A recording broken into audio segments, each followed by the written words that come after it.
It is uncommon for a ship's crew to have completely vanished without any sign of struggle or peril, and for the ship to be able to continue on adrift in near perfect condition. It's the kind of thing that keeps sailors awake at night.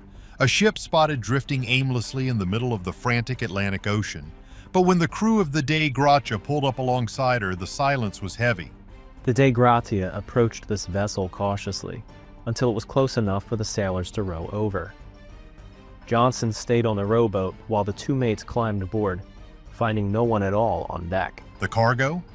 Totally untouched. The food? Still there. But the people? Gone. Every single one of them. For over 100 years, we thought we knew the story of the Mary Celeste. We blamed pirates, monsters, and mutiny. But new technology has finally gone beneath the surface, and what it found changes the entire timeline of this disaster. Something is wrong here. About 400 miles east of the Azores Islands, another ship was bobbing in the water. It wasn't sailing a straight line. It was yawing, drifting, moving like a drunk person stumbling down a hallway. As they got closer, the crew of the Dei Gratia felt the hair on their arms stand up. They signaled. No answer. They shouted. No one waved back. And that's putting it lightly. On the open ocean, silence is usually bad news. The Dei Gratia encountered the storm on its crossing, reaching the Azores at the beginning of December. While the Celeste sailed to the south of the Azores, the Dei Gratia sailed to the north, and their paths reconverged after the islands. Morehouse recognized the ship. It was the Mary Celeste, an American vessel that had left New York a week before him. She should have been miles ahead, docked in Italy by now. Instead, she was here aimless. Morehouse sent a boarding party over. And get this. When the sailors climbed onto the deck of the Mary Celeste, they expected to find a massacre. They expected to find the aftermath of a brutal storm or a pirate raid. What they found was nothing. The wheel was spinning free. The ropes were a bit loose, but not a disaster. The sails were slightly torn, but the ship was solid. She wasn't sinking, but the silence was heavy. It was the kind of quiet that feels wrong. They went below deck, hearts pounding, weapons drawn. They found water in the hold, about 3.5 feet of it. Now, for a landlubber, that sounds like a lot.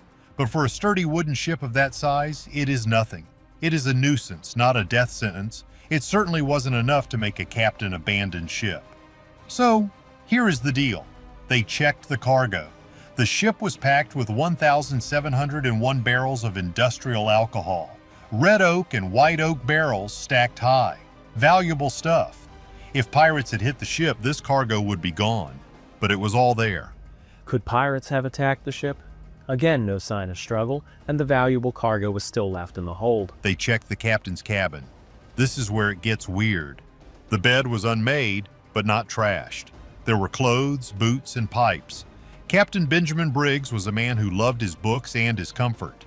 He wouldn't just leave his favorite pipe behind unless he was in a massive rush. But here is the catch. There were no signs of a rush, no overturned chairs, no smashed glass. It looked like the people had just evaporated. The only thing missing, and this is the key detail that everyone missed at first, was the lifeboat. The ship's single yawl boat was gone. The railing where it should have been tied was empty. This changes everything. It means they didn't fall off. They weren't washed away by a rogue wave. They left. They packed up, lowered a small boat into the freezing Atlantic, and paddled away from a perfectly good ship. Why? Why would an experienced captain, a man with his wife and baby daughter on board, look at a solid ship and say, "We are safer in a tiny rowboat"? Something terrifying must have happened in the blink of an eye to make them make that choice. And as the Dei Gratia crew sailed the empty ghost ship into port, they had no idea that they were towing the biggest mystery in maritime history. The real clue, the one that solves it all, was hiding deep in the belly of the ship underneath the cargo. But nobody would find it for another 100 years. The people behind the ghost. Before we dive into the wild theories, we have to look at the people. Because this isn't just a spooky story, it's a tragedy. The Mary Celeste wasn't manned by a bunch of amateurs. Captain Benjamin Spooner Briggs was a master mariner. He was 37 years old, a strict man, deeply religious, and he didn't drink alcohol. This is important because it tells us he wasn't drunk at the wheel. He was a pro. He had invested his own life savings into this ship. He owned a share of it. That means the Mary Celeste wasn't just his job, it was his future. You don't just walk away from your entire financial future without a massive, life-threatening reason. And he wasn't alone. His wife, Sarah, was with him. She wasn't some nervous passenger. She had sailed with him before. She knew the ocean. They had their 2-year-old daughter, Sophia, on board. Think about that for a second. A father, a mother, a baby, and 7 crew members. The first mate, Albert Richardson, was a trusted friend. The crew were experienced German sailors. They had clean records. These weren't guys who would mutiny for no reason. When the ship was found, the personal belongings of these men were still in their lockers.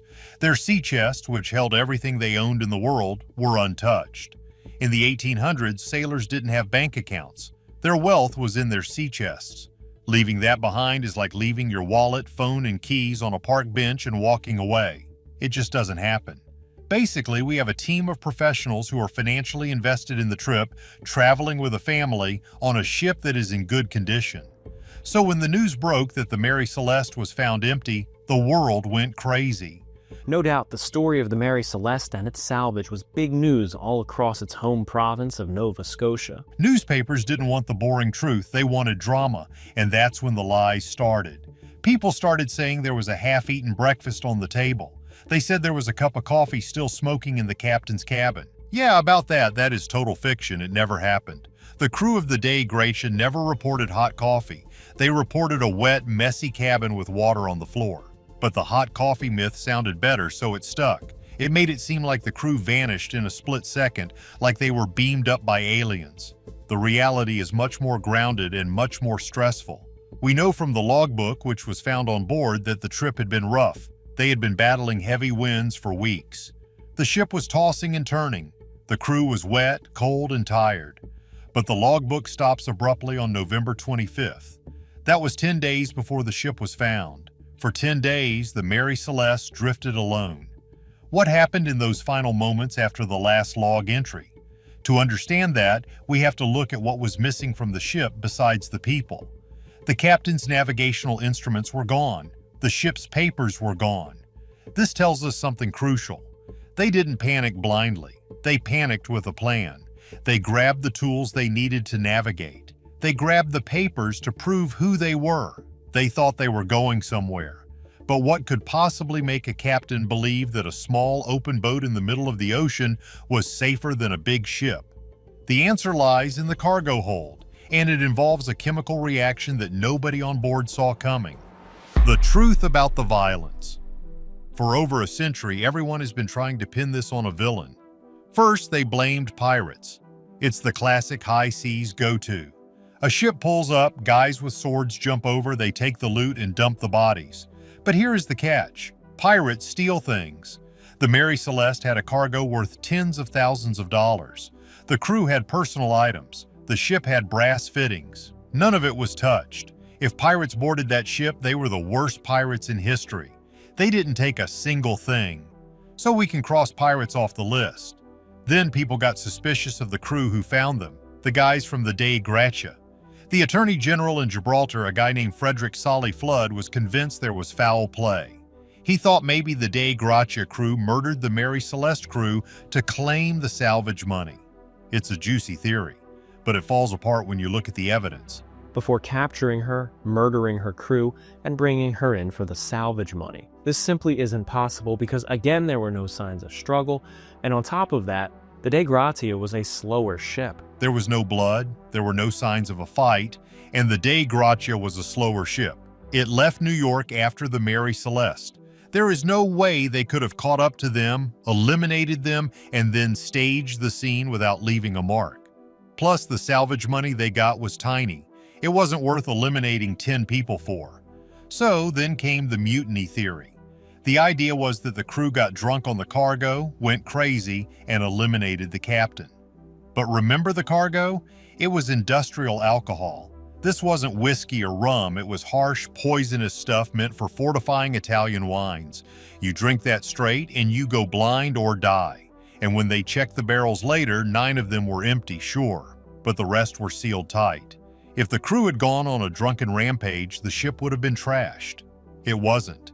And then, of course, came the insurance fraud theory. Maybe Captain Briggs faked his death. Maybe he painted the ship, changed its name, and lived out his days in South America.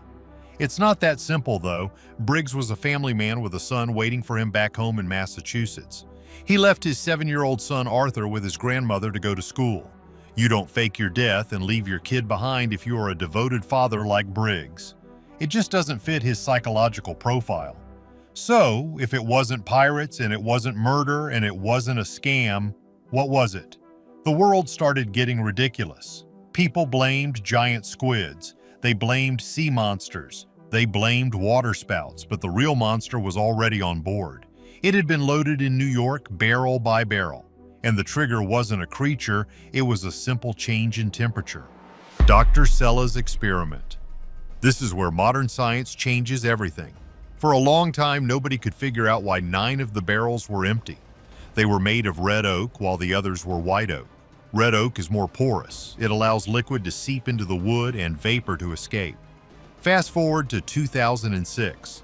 A chemist named Dr. Andrea Sella decided to test a theory that had been floating around for a while. He built a replica of the Mary Celeste's cargo hold. He filled it with butane gas to simulate the alcohol fumes. He created the exact conditions that would have existed in the hold of the ship on a hot day or after a temperature shift. And then he lit a spark. What happened next was shocking. It wasn't a movie-style fireball that destroys everything. It was a pressure wave explosion.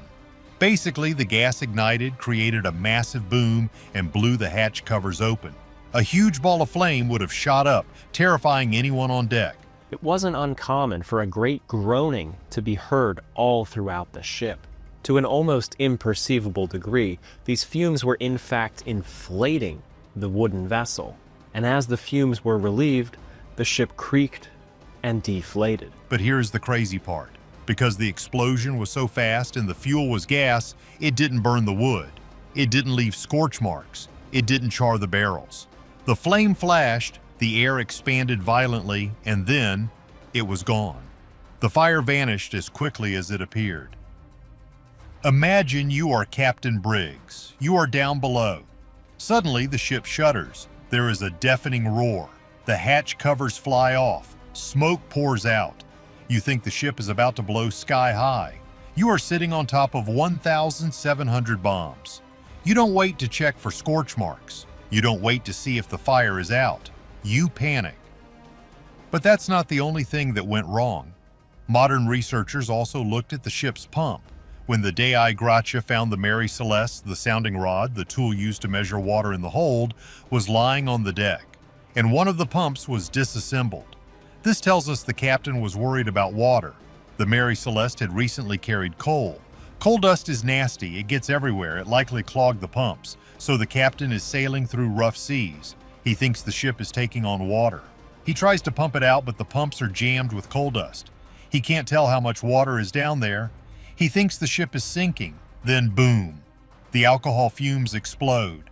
Now he has a ship that he thinks is sinking and he thinks is on fire. So the next time you hear about the ghost ship Mary Celeste, remember, it wasn't the supernatural that took them. It was fear. The ship was eventually wrecked off the coast of Haiti years later, taking its physical secrets to the bottom. But the lesson remains. What would you have done? Would you have stayed on the bomb or risked the ocean? Let me know in the comments below, and if you want more mysteries solved by science, smash that like button and subscribe. Catch you in the next one.